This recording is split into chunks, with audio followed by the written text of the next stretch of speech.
I'm Mike Cully, Executive Director of the League of Oregon Cities, and you're about to watch our first legislative update of the 2018 short session. Our lobbyists are going to bring you up-to-the-minute information about all the issues affecting cities that are happening right here in this building behind me, so stay tuned.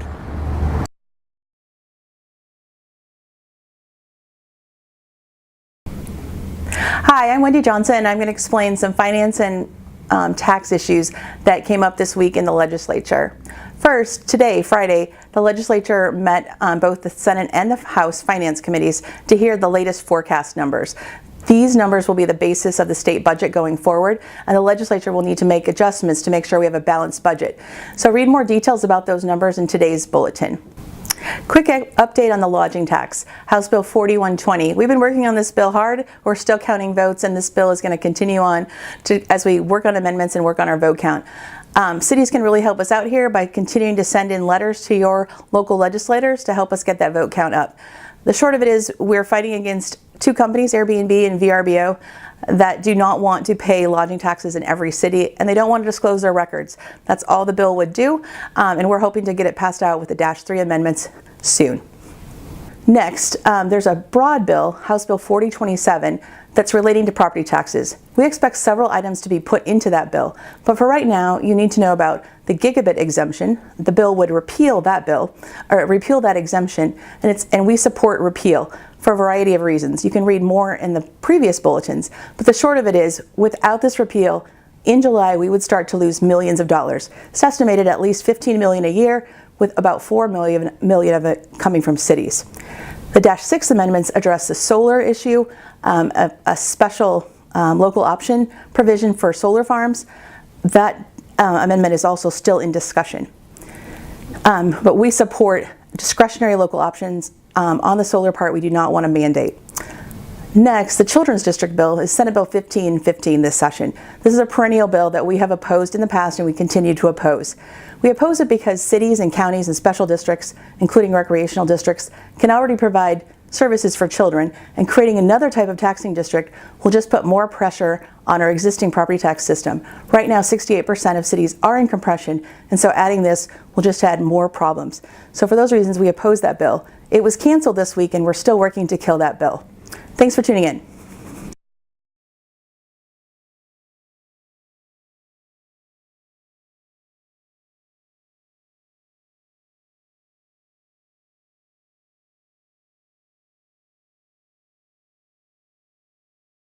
Tracy Retton with League of Oregon Cities, here to give you an update on a public contracting bill that we've been working on this session. That bill is House Bill 4127. The bill provides local governments and other contracting agencies with an optional alternative process when hiring out for architectural, engineering, and other professional services.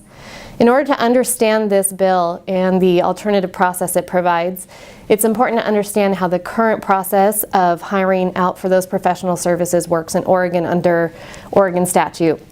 Currently, if you as a city need to hire out for those professional services, you would go through a qualification-based selection process where you would put out a request for qualifications. You would then get qualifications alone back from any interested firms. Under the current law, you would be required then to rank those firms from the most qualified to the least qualified and enter into negotiations with the top qualified firm. Only at that point, as a municipality, could you ask for any pricing information from that qualified firm.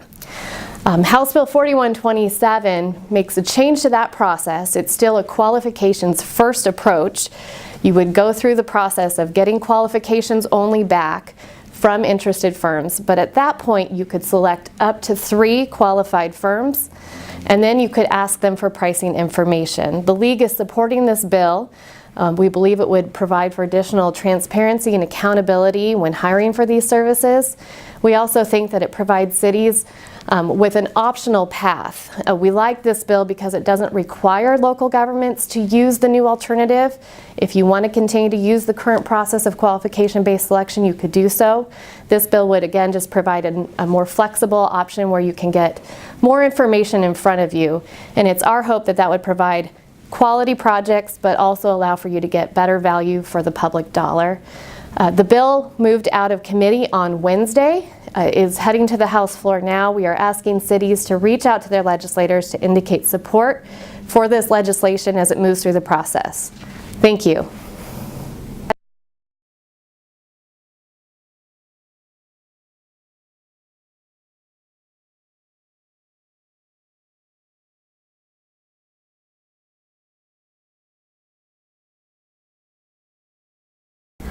Hi, I'm Scott Winkles of the League of Oregon Cities Intergovernmental Relations Team, and I'm going to talk to you about a couple of issues today. The first is PERS. It's our favorite topic here at the LOC. Senate Bill 1566 is moving through the process. It was reported out of committee last night. What it will do is establish an employer matching fund so that 25 cents will be matched to every dollar that an employer contributes into a PERS matching fund to assist local governments with employer rates. This is the beginning of a larger PERS conversation that we expect to continue into 2019. But this is a reasonable and good first step.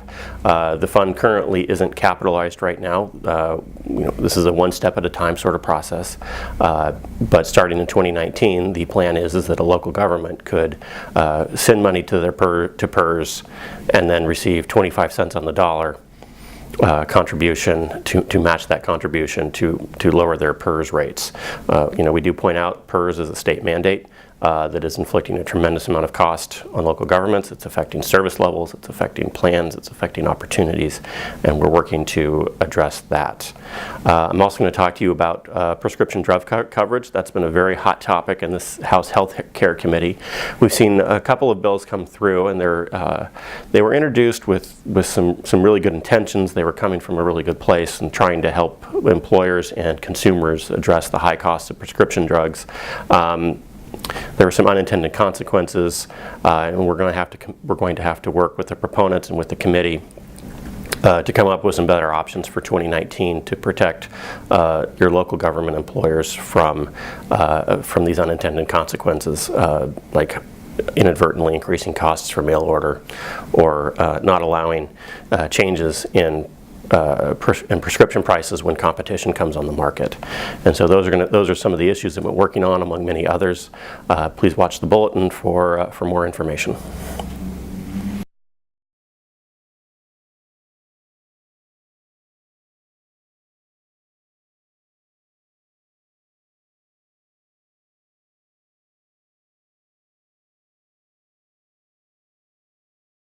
Hi, it's Erin to talk about housing and building codes.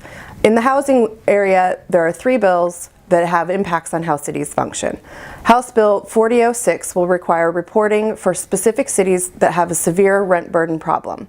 In addition, there's $2 million in technical assistance money, so that bill's currently sitting in Ways and Means waiting to find if there's $2 million to fund it.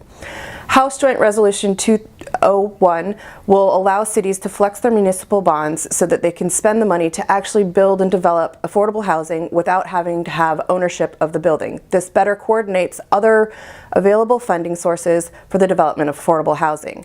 That bill, if it passes both the House and the Senate, will be required to go to the voters to change the Constitution.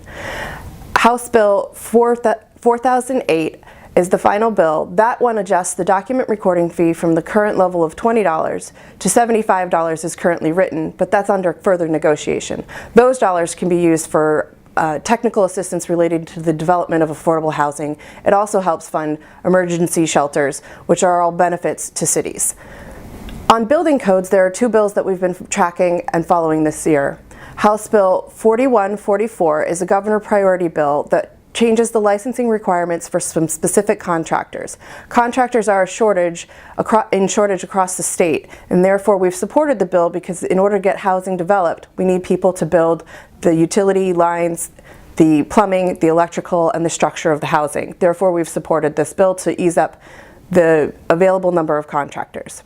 However, House Bill 4086 would severely impact how some of our cities function with their building inspection programs.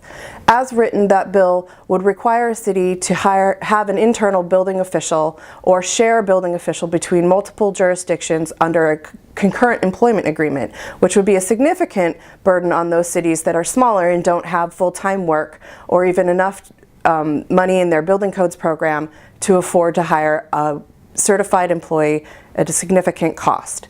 We have been fighting that provision, believing that we are not required under the Constitution to have anyone other than a third-party building inspector if that's what works best for our cities.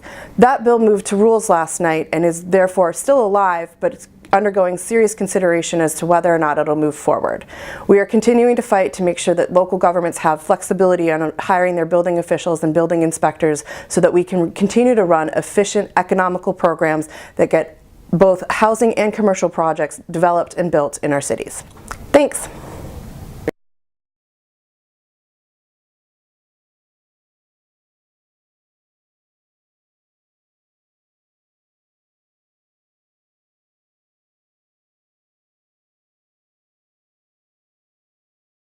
Good afternoon. I'm Craig Honeyman, here this afternoon to report on a couple of transportation bills pending during the short session of the legislature.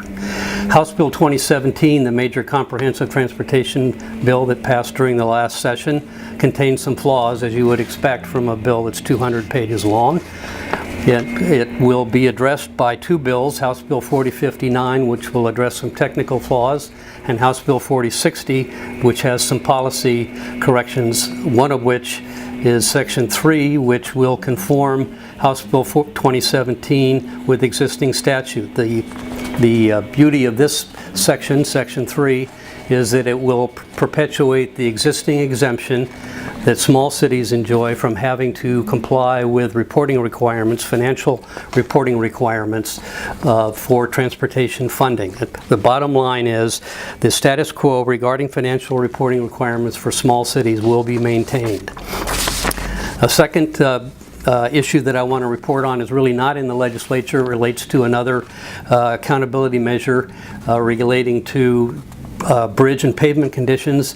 I have just testified before the Oregon Transportation Commission in support of a ODOT proposal that only those facilities on the federal aid highway system be used in the analysis of bridge and pavement conditions. This does two things. One, it will standardize the reporting methodology, and two, will ensure that not every road mile in every city has to be accounted for in the report. And then finally, House Bill 4063, we successfully amended into that bill a requirement that cities be represented on a 26-member task force that will assess the long-term effects of automated vehicle deployment around the state of Oregon. The bill also deems the Oregon Department of Transportation as the lead agency in dealing with all matters programmatic and policy relating to the deployment of automated vehicles. So that concludes today's legislative update. Thanks for watching. Tune in again March 2nd for our second and final update from the short session of the 2018 legislative session. Please be sure to follow us on social media and check out our website for more information.